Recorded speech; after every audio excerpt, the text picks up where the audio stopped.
चाहूंगी। दुष्यंत जी, हिमानी जी, जो शुक्ला जी कह रहे हैं, देखिए घर बनाने का काम तो कांग्रेस की सरकार भी कर रही थी, कुछ नया तो किया नहीं है। और जो घर बनाए जा रहे थे, आप डॉक्टर चाहे मनमोहन सिंह की सरकार थी या आदरणीय नरसिंह राव साहब की सरकार थी, उन घरों में शौचालय भी बनाए जाते थे। जब प्रधानमंत्री गृह निर्माण योजना चल रही थी तो सारा कार्य तो पहले से हो रहा था, इन्होंने कोई विशेष नहीं किया। यूपीए 2 सरकार ने राइट टू फूड का कानून बना के दिया कि हर व्यक्ति को भोजन देने की जिम्मेवारी सरकार की है। तो इन्होंने जो 5 किलो राशन देने को अपनी उपलब्धि बता रहे, तो ये भी उनकी उपलब्धि नहीं है। बिजली की बात कर रहे हैं, 18,000 गांव में, कल से कर रहे हैं इन बातों को, ये कि 18,000 गांव में हमने बिजली दी, तो 6.5 लाख गाँव में कांग्रेस पहले आज के रोड शो की बात करते हैं ना, सुनिए ना। तो कुल 18,000 में दी बिजली। दुष्यंत जी, आपको मेरी आवाज आ रही है? दुष्यंत जी, आप रोड शो पर सवाल काहे उठा रहे हैं? दुष्यंत जी, ये आप सवाल क्यों उठा रहे हैं? आपको क्यों लग रहा है कि माहौल बना रहे हैं? देखिए, आदरणीय प्रधानमंत्री जी खूब रोड शो करें, अयोध्या जाएं, गृह मंत्री भी जाएं, मुख्यमंत्री जाएं, हमें कोई आपत्ति नहीं है। लेकिन मैं तो भारतीय जनता पार्टी के प्रवक्ता के द्वारा जो आंकड़े रखे गए, उन आंकड़ों पे बात कर रहा हूँ। देखिए, धर्म, आस्था व्यक्ति का निजी मामला है। नहीं, मैं उन आंकड़ों पर आ जाऊंगी। सुनिए ना, मुझे आपके पिच पर नहीं खेलना। सुनिए, दुष्यंत जी, देखिए, हमें कोई दुष्यंत जी, नहीं, उनकी मर्जी है, ठीक है, लेकिन आप उस पर सवाल क्यों उठा रहे बार-बार? सुनिए ना, आप लोग नहीं जाएंगे, आप लोग जाएंगे नहीं, सुनिएगा कि नहीं सुनिएगा? अरे ममता काले जी, ये लोग जाएंगे नहीं, पीएम जाएंगे तो उस पर सवाल उठाएंगे। अच्छा, ये शायद इसलिए भी डर रहे हैं कि जो यहाँ आ रहा है वो आपके पाले में आ जा रहा है, ये डर है क्या?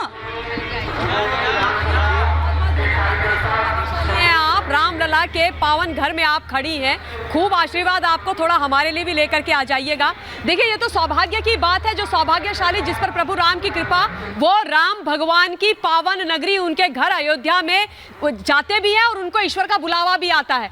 कुछ ऐसे भी लोग होते हैं जिनको बुलावा भी भेजो, उसके बावजूद वो नहीं जाते, उसको कहते हैं विनाश काले विपरीत बुद्धि। अब मैं एक चीज और बोलना चाहती हूँ, आज का जो दिव्य भव्य रोड शो हो रहा है, प्रभु श्री राम की, रामलला की, हमारे देश के कर्मशील कर्तव्यनिष्ठ प्रधानमंत्री मोदी जी के ऊपर भरपूर आशीर्वाद है, तो वो तो हमेशा उनके दरबार में जाएंगे और उनसे आशीर्वाद लेंगे भी। लेकिन वो लोग जिन्होंने प्रभु राम के अस्तित्व को नकार दिया, प्रभु श्री राम के अस्तित्व को लेकर के सुप्रीम कोर्ट में जाकर के बोला कि राम भगवान थे ही नहीं, जिन्होंने कार सेवकों पर गोली चला दी, जिन्होंने पूरे 500 वर्षों तक प्रभु राम का घर उजाड़ दिया, उनका घर छीन लिया और उनको टेंट में रहने को मजबूर कर दिया, वो आज इस दिव्य भव्य सुंदर सजीली अयोध्या को देख करके कैसे प्रसन्न होंगे? वो कैसे प्रसन्न होंगे कि देश के प्रधानमंत्री आज जाकर के अयोध्या में रोड शो कर रहे हैं? उनके दिल पर तो चाकू छुरी चल रहे होंगे, उनको तो तकलीफ हो रही होगी, इसलिए वो अर्थ का अनर्थ तो करेंगे ही ना। उसमें तो 100 बात की एक बात है हिमानी जी, कि इनको प्रभु श्री राम से परहेज था, परेशानी थी, है और सदैव रहेगा। और मैं एक बार फिर से बोल देना चाहती हूँ, जो मैं हमेशा बोलती हूँ, प्रभु श्री राम इस देश की सभ्यता, संस्कृति, आस्था है और उन पर कुठाराघात करने वालों को इस बार जनता जवाब देगी। ये दूरी क्या मजबूरी है, सियासी मजबूरी है? वैसे अखिलेश यादव ने कहा था कि अपने पूरे परिवार के साथ वो जाएंगे, अभी तक आए नहीं हैं। हिमानी जी, आप जिस जगह पे खड़ी हैं, भारतीय जनता पार्टी के प्रत्याशी लल्लू सिंह जी ने ये कहा था कि हम संविधान को बदल देंगे, जब संविधान बदल देंगे तो आरक्षण खत्म कर देंगे। देश के लोग जानते हैं कि भारतीय जनता पार्टी की पैनी नज़र संविधान और आरक्षण को खत्म करने पर है, ये बात पूरा देश जानता है। भारतीय जनता पार्टी की नेत्री अलीगढ़ में क्या मधु मिश्रा जी ने बोला कि जो लोग हमारी जूतियां साफ करते थे, इस संविधान के भरोसे हमारे बगल में कुर्सी पर बैठते हैं। आज सबके नेत्र खुले हुए हैं, मर्यादा पुरुषोत्तम भगवान राम ने सबको नेत्र खोल दिया है कि आपको कौन कुचलना चाहता है, आपको कौन दबाना चाहता है और आपको आपका अधिकार कौन छीनना चाहता है और आपको जो सामाजिक बराबरी की नहीं देना चाहता है, आपसे जातिगत जनगणना नहीं करवा के आपको आरक्षण नहीं देना चाहता है। आज इन सब सवालों के लेकर पूरे देश में बहुत बड़ा बदलाव है। उसी से बौखला कर भारतीय जनता पार्टी के नेता उलूल जुलूल बयान दे रहे हैं। आप मुझे बताइए, कठुआ से लेकर कर्नाटक तक अगर बेटियों की अस्मिता लुटती रहती है और भारतीय जनता पार्टी के नेता बस सुनते रहते हैं, सबसे बड़े के नेता भी कुछ नहीं बोलते हैं। काशी से लेकर गुजरात तक बलात्कारियों को माला पहनाते हैं और काशी में बेटियों के साथ आप अलग-अलग मुद्दों को जोड़ क्यों देते हैं? आप लोग सुनिए ना, सुनिए ना, अभी अगर आप बेटियों के धर्मेंद्र जी बात क्या हो रही है अभी? धर्मेंद्र जी, आप दलितों के साथ नहीं खड़े हैं, आप किसानों की हत्या करवा रहे हैं, आप करवा क्या रहे हैं? नहीं, आपको नहीं लगता कि आप वो बिल्कुल ही अलग मुद्दा है जिसकी बात आप कर रहे हैं, ये बिल्कुल ही अलग मुद्दा है? क्या इनका कोई कंपैरिजन है? क्या इन दोनों मुद्दों का कोई कंपैरिजन है? अच्छा, एक बार ममता जी कुछ रिएक्ट करना चाह रही हैं, एक बार ममता जी कुछ रिएक्ट करना चाह रही हैं। जी, ममता जी, हिमानी जी, मनीष शुक्ला जी, दो तीन हाँ। चीजें बहुत जल्दी से बोलूंगी। ये इंडिया अलायंस आज आरक्षण की बात कर रहा है। इंडिया अलायंस के घटक दल ने विद इन नो टाइम धर्म के आधार पर इस देश को आरक्षण दिया है, आंध्र प्रदेश के अंदर और कर्नाटक के अंदर। मुस्लिम्स को आप बताइए, संविधान की इससे बड़ी अवहेलना और धज्जियां उड़ाना क्या हो सकता है? धर्म के आधार पर आपने कभी आरक्षण सुना है? ये गैर संवैधानिक है, ये असंवैधानिक और आज ये इस प्रकार की बात कर रहे हैं। पहली बात। दूसरी बात ये करना चाहती हूँ और ये बता देना चाहती हूँ भाई साहब मुझे बोलने दीजिए। मैं आपको बोलने नहीं दूंगी। आप याद रखिएगा कि मैं आपको बोलने नहीं दूंगी। आंकड़े ठीक करें, धर्म के आधार पर दूसरी बात, समाजवादी पार्टी को याद दिलाना चाहती हूँ, बोला करते थे बलात्कारियों को। अरे प्रोफेसर साहब थोड़ा मुझ पर ही रहम कर लीजिए, मैं बाहर हूँ, आवाज वैसे ही नहीं आ रही है, यहाँ पर बहुत तेज स्पीकर चल रहा है, तो कम से कम थोड़ा सा इत्मीनान से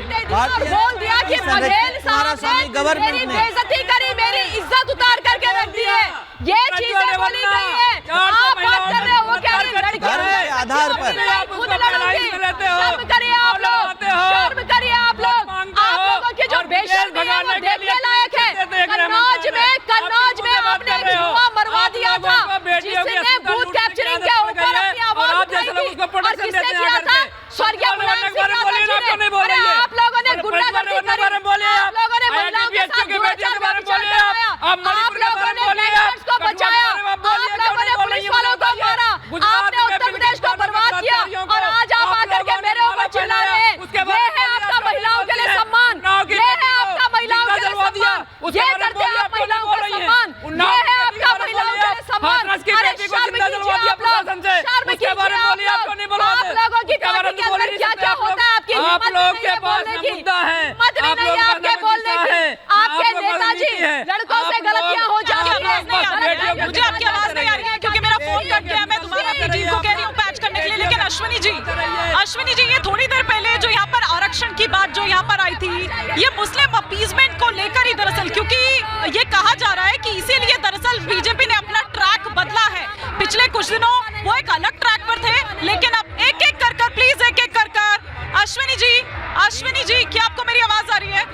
ये सवाल मेरा अश्विनी जी से है। हमारे बीच हमारे रेवन्ना ने बलात्कार उस वक्त पहले बताया गया था, पीडब्ल्यूडी मिनिस्टर कांग्रेस की सरकार। आप अपने आंकड़े तो दुरुस्त करें मैडम, आप अपने आंकड़े तो दुरुस्त करें।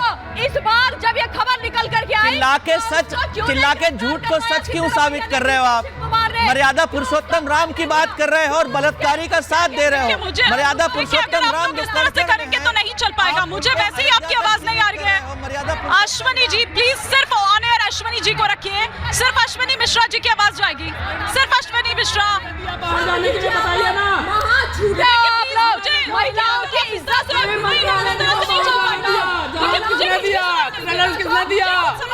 जब आपके पार्टी के अगर इसी तरह से आप लोग करेंगे, मैं अपने पीसीआर डायरेक्टर अमित से कहूंगी कि अमित सिर्फ अश्विनी मिश्रा जी की आवाज जाएगी ऑन एयर, सिर्फ अश्विनी मिश्रा जी की जाएगी आवाज। आप कुछ भी अनाप शनाप बोलो और विक्टिम कार्ड आप खेलो। इसके पीछे की वजह आप क्या देख रहे हैं? आप कुछ भी आप कुछ भी आप एक मिनट मैडम ज्यादा चिल्लाने को भारी होना नहीं बोलते हैं, दूसरों को मौका भी दें। अपने आंकड़े दुरुस्त करें, तमीज से ही बात कर रहे हैं। शायद आप सभ्यता आप सीखिए। जब एंकर ने मुझे बोलने का नंबर दिया है तो आप चुप रहे। कमेंट से बचते हैं आपके बीच में नहीं, पर्सनल कमेंट से बचते हैं और सीधी सी बात का सीधा सा जवाब। अश्विनी मिश्रा जी, आप चिल्ला अश्विनी मिश्रा जी अपने झूठ को सच साबित नहीं कर सकती। कर्नाटक में पहला, मेरे को ये बता दीजिए, आप लोग मेरा सवाल लेना चाहते हैं या अपने आप ही डिबेट करनी है आप लोगों को? भारतीय जनता पार्टी के एक सेकंड सुन लीजिए, पहले तो सबका ऑडियो डाउन कर दीजिए, स्टूडियो से सबका ऑडियो डाउन कर दीजिए। मुझे आवाज आ रही है, अभी आवाज नहीं आनी चाहिए।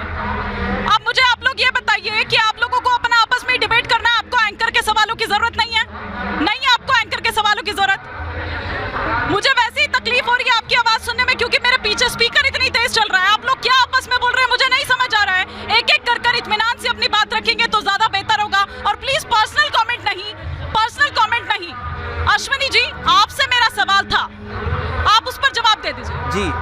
यहाँ पर स्टूडियो में बैठ के हमारे मित्र लोग जो हैं हमारे और भारतीय जनता पार्टी के समर्थक लोग जो हैं झूठ का प्रोपोगंडा फैला रहे हैं चिल्ला चिल्लाकर। धर्म विशेष के आधार पर पहला आरक्षण कर्नाटका में दिया था कुमारस्वामी गवर्नमेंट में, जो भारतीय जनता पार्टी के साथ अलायंस में है इस समय। तो आप कैसे बोल सकते हैं कि इंडिया गठबंधन धर्म विशेष पर आरक्षण देने वाली, ऐसी कौन सी बात है? अरे आप जाके आंकड़े दुरुस्त करिए। आपने राम की बात की, मैडम मैं आपके बीच में नहीं बोला, मुझे बोलने का टाइम दिया गया, आप चुप रहे प्लीज। आप सभ्यता की बात आप सभी शुरू होती है, आप सभ्यता की बात शुरू करते हैं। सभ्यता आप जाके पहले आंकड़े चेक करिए, हमारे एंकर से पूछ लीजिए कि पहला धर्म के आधार पर आरक्षण किस सरकार ने दिया।